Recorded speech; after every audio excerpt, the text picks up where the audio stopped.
Greetings and welcome to your Oracle message for the day. I am Kat Morgan and I welcome you to this video, to this channel, and to this space. Please feel welcome. This is a place where you're going to get nothing but encouragement and support as you travel on your authentic path towards becoming your most authentic self, and by way of doing so, healing yourself and showing other people how they can heal themselves and heal the planet. So, important work we are all on and about. And this card for today is just confirming that once again. It's not like we haven't heard this before in different forms and versions, but I'm really excited to be looking at this card today. This is card number 27, which represents commitment. And this is from the Meredith Young-Sowers Angelic Messengers Oracle Deck.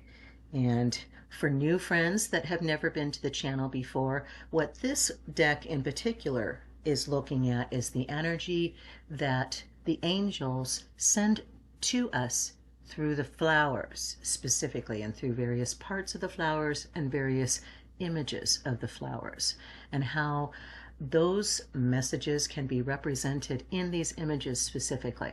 So what we'll do first is just look at the energy from the card before we go into the book to see what the book actually says. So these are a little bit longer readings. Sit back, relax, have your tea or coffee if it's first thing in the morning, or your adult beverage of choice if it's in the evening and you're looking for energy for the coming day. It is a collective reading and it is timeless. So whenever you come across to this video, however and whenever you find it, it's the right time for you to be getting this information specifically. You are asking for some guidance or clarification, or something's going to come up today, possibly tomorrow. These readings can go a little bit longer than just a day, but not much then. And so something's going to come up and you're going to say, that's why I got that reading. That makes sense now. But first of all, as far as the energy from the card itself goes, we are looking at number 27, which reduces down to a 9, the most perfected of the Tesla numbers, right? It's 3 threes, basically, is what 9 is. So this is a very powerful card. I am sure the reading from the book is going to be extremely powerful as well. And I recognize these flowers. I cannot remember the name of it for the life of me, but you guys probably know. You can put it in the comments if you want. You don't have to. I just love the soft violet pink. This represents to me like a crown chakra kind of energy, but soft. You know, like the divine love coming through, the divine support and nurturing. And commitment to me, when I hear that word, we are all being invited and requested to commit to being our authentic selves, to be living our most authentic lives.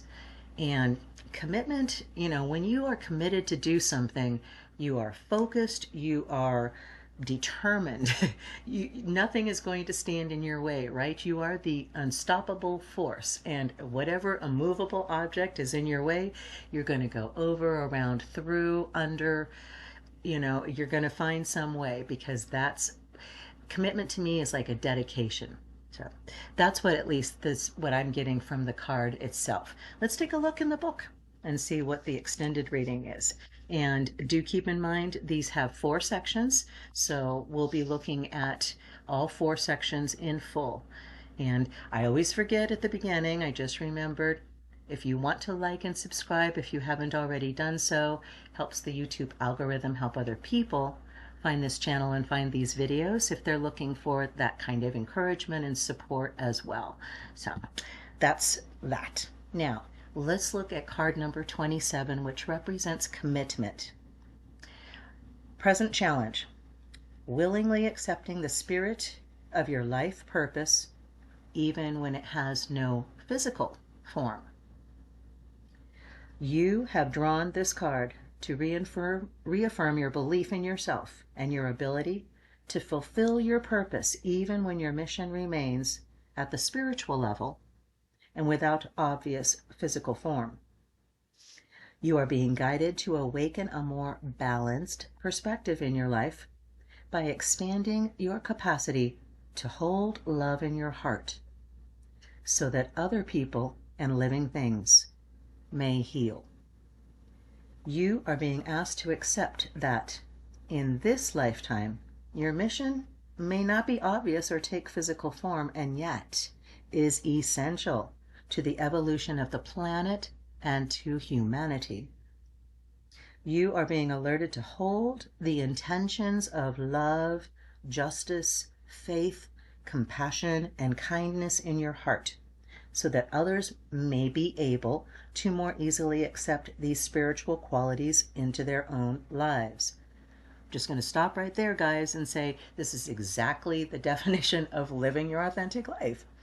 Showing by example how to hold the intentions of love, justice, faith, compassion, and kindness in your heart, so that others may be able to more easily accept these spiritual qualities into their own lives. I could stop the reading right there and yeah, just go off on that. We will continue. Our angelic message is commitment. Because you are physical and your environment is physical, it seems realistic to expect that your means of helping and being of service to others and to the planet will also take some physical form. This is not always an accurate assessment. Sometimes you incarnate to be specifically of spiritual service alone. If this is true for your life and you've been unable to find an obvious or consistent means of offering your value to others, you may wonder if you're doing something wrong or if you're out of the range of God's love. You may have chosen in this lifetime to pursue a purely spiritual means of service in order to test your belief in yourself and the universe, knowing that in this way you were to finally find the true nature of your worth. You may have also chosen this means of intangible spiritual service because you accepted the challenge of holding the presence of love on the earth so that others could find it more easily. This purpose is that of the ultimate healer. You may be living love quietly, offering love to others and learning to find and or accept love in return. In accepting that you are not meant to find one specific tangible means of service at this time or even for this lifetime, you will be more able to allow your love to flow into many forms that give you pleasure. If you are a person who has chosen an intangible means of service, then some of the following aspects to your life will have been true. You may have tried many jobs, careers, or challenges, and even though you were good at them, you felt as if you were to do something else. You may have experienced a profound sense of love with a specific person in your life, and then that person died or left, or you became separated from them. Your life may not have turned out the way you imagined it would, and yet you have many friends, and people seem to gravitate toward you to tell you their problems and seek counsel. You may often feel lonely, spiritually, as if you have a large hole in your heart.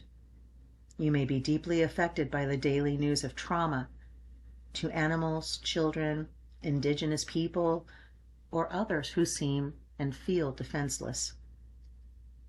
If many of these conditions fit your life, then you can benefit from accepting that you are a teacher of love in this lifetime. You are a holder of the spiritual balance on the earth so that human evolution can proceed more easily. Give me a moment here, guys. Our spiritual opportunity. The guidance coming to you through this flower is suggesting that your life is a direct reflection of the divine presence. The gentle purple essence of these blossoms tell you that your life is based on spiritual qualities, even if these are not present in any obvious form. Two flower blossoms are in this image, and they lie directly opposite each other. The flower blossom that's on the bottom symbolically represents you seeking God. The flower blossom on the top represents God and the angelic teachers radiating love to you. The guidance through this card is that you are being asked to commit your full attention toward the living of your spirituality, because this is your true means of service. Application. Try observing the ways in which you do reflect love into people's lives. What have friends or family asked you to help with? In what ways are you steadily balancing and encouraging others to honor their true feelings and to be honest with their spiritual path for this lifetime? When you observe yourself living as God's agent of love, you reinforce your worth and importance, committing your life fully to this important work. Write out your own definition of divine love. That is your credo.